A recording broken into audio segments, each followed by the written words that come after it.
कंगना रनावत ने एक बयान दिया था सर, उन्होंने कहा कि यदि चिराग पासवान के साथ मेरा कुछ संबंध रहता तो कंगना रनौत का नाम सुनकर फिर से भाग पड़े चिराग पासवान। नमस्कार, आप देख रहे हैं सिटी पोस्ट लाइव। मैं हूं सृष्टि राज। इन दिनों बिहार में 7 मई को होने वाले मंत्रिमंडल विस्तार को लेकर चर्चाएं तेज है। लगातार मीडिया से रूबरू होते हुए एनडीए के तमाम बड़े नेता मंत्रिमंडल विस्तार को लेकर काफी कुछ कहते नजर आ रहे हैं। अब इसी कड़ी में आज एयरपोर्ट पर जब चिराग पासवान से मीडिया की मुलाकात हुई, उस दौरान मीडिया के लोगों ने जब उनसे सवाल किए मंत्रिमंडल विस्तार को लेकर, तब चिराग पासवान ने कहा कि मंत्रिमंडल का विस्तार होगा। मुझे नहीं लगता कि अब इस पर कुछ भी असमंजस बाकी है। पहले से ही सब कुछ तय था, पहले जैसा ही सब कुछ होगा। बस कुछ लोग ऐसे थे, जो जदयू और बीजेपी के कुछ मंत्री ऐसे थे जिन्होंने अभी तक शपथ नहीं लिया था, तो अब उन सभी का नाम भी आएगा सामने। बाकी ज्यादा बदलाव की उम्मीद नहीं है, चिराग पासवान ने यह जताया। लेकिन जो उनकी चर्चा का विषय बन गया उनके इस बयान में, वह था उनका सबसे आखिरी सवाल का जवाब। जी हाँ, पर उससे पहले उन्होंने मंत्रिमंडल विस्तार को लेकर, सम्राट सरकार को लेकर, बंगाल चुनाव को लेकर बहुत कुछ कहा। चिराग पासवान कहते नजर आए कि बंगाल चुनाव में जिस तरीके से बीजेपी ने जीत हासिल की है, अब वहां भी बीजेपी सही तरीके से और अपनी तरीके से वहां सरकार चलाएगी, वहां सुशासन लागू करेगी। और बिहार के अब मंत्रिमंडल विस्तार को लेकर भी उन्होंने बहुत कुछ कहा। सम्राट चौधरी की सरकार में हो रहे लगातार एनकाउंटर्स को लेकर उन्होंने बहुत कुछ कहा, सराहनीय बताया। और मंत्रिमंडल विस्तार को लेकर उन्होंने खास बात कही, मंत्रिमंडल विस्तार को लेकर बहुत कुछ कहते नजर आए। और साथ ही अंत में जब उनसे कंगना रनौत को लेकर सवाल पूछा गया कि आखिर कंगना रनौत को लेकर आपकी क्या राय है, कंगना रनौत के हालिया बयान को लेकर उनसे सवाल पूछा गया।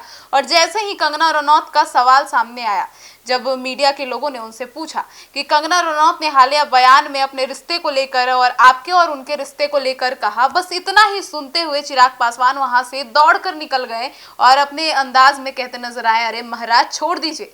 और यह जो वीडियो क्लिप था, यह काफी वायरल हो गया। पहले सुनिए क्या कुछ कहते नजर आए। आपको लग रहा है मुझे कुछ भी समझ में आया नहीं। मंत्रिमंडल विस्तार होने जा रहा है। देश के प्रधानमंत्री, गृह मंत्री, तमाम लोग आ रहे हैं यहाँ। देखिए, बिहार में नए नेतृत्व में एनडीए सरकार का गठन हुआ है। अरे रॉबिन, पीछे करो। और जब से नए मुख्यमंत्री सम्राट चौधरी जी ने शपथ ली है, तब से इस बात का इंतजार था कि कब पूरा मंत्रिमंडल शपथ लेगा।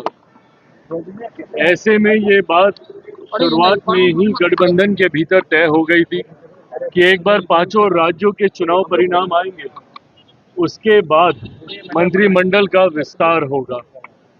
अब जबकि 5 राज्यों के चुनाव परिणाम आ गए हैं, जिसमें बंगाल, असम जैसे राज्यों में प्रधानमंत्री नरेंद्र मोदी जी के नेतृत्व में जो एक ऐतिहासिक जीत भाजपा को हासिल हुई है, यकीनन ये अपने में एक ऐतिहासिक जीत है।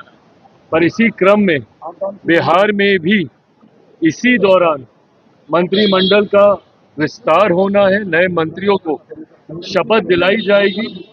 मैं मानता हूं कि ये 6, 7, 8 यही तारीखों पे हम लोग चर्चा कर रहे थे। इन्हीं तारीख में मंत्रिमंडल का विस्तार पूर्णतः कर लिया जाएगा और उसके बाद बंगाल में भी बड़े पैमाने पर शपथ की तैयारी की जाएगी। भाई, जो फॉर्मूला पिछली बार था उसमें बदलाव के कोई कारण मुझे दिखाई नहीं देते हैं। हम लोगों ने पिछली बार जिस तरीके से, हाँ इतना जरूर है कि जदयू और भाजपा के कोटे से कुछ मंत्रियों की शपथ लेना बाकी रह गया था। संभवतः इस बार वो भी पूरा कर लिया जाएगा। कंगना रनावत ने एक बयान दिया था सर, उन्होंने कहा कि यदि चिराग पासवान के साथ मेरा कुछ संबंध रहता तो अरे प्रभु। तो सुना आपने, तो आखिरी जो प्रश्न था चिराग पासवान से, यह काफी दिलचस्प था। और जिस तरीके से चिराग पासवान वहां से निकले, इसे कुछ भी कहा जा सकता है। यह जिस अंदाज में उन्होंने इस सवाल को टाला है, वह काफी कुछ बयां करता है। अब आपकी क्या राय है इस मामले को लेकर, जरूर बताइएगा। धन्यवाद।